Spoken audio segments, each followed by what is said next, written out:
তোকে ভাগ্য ভালো হাসিনা নাই।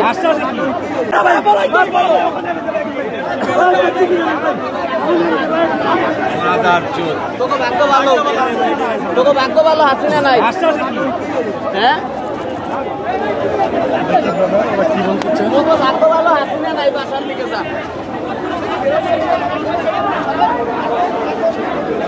কি বলতে চান? এইচএসসি শিক্ষার্থীদের এই আন্দোলন কিছু বলার নাই, ওরা মাতকা শক্ত।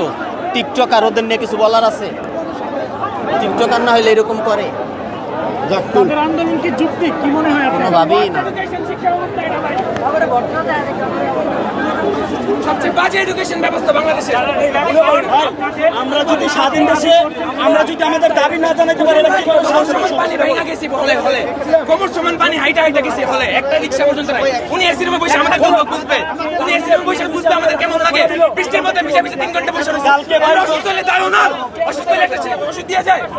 কালকে আমরা ওষুধ চাইছিলাম, আমি কালকে পরীক্ষার্থী ছিলাম। আমি গতকালকে স্যারকে বলছি, স্যার আমাকে একটা ওষুধ এনে দেন। কালকে মাথা সমান পানির ভিতর আমরা কলেজে গেছি, পরীক্ষা দিছি, তারা কোনো ঔষধের ব্যবস্থা করে নাই। কিসের জন্য? শিক্ষামন্ত্রী যদি আমাদের কষ্ট যদি না বুঝে, তাহলে সে শিক্ষামন্ত্রী হওয়ার যোগ্যতা কিভাবে রাখে? ভাই আপনারা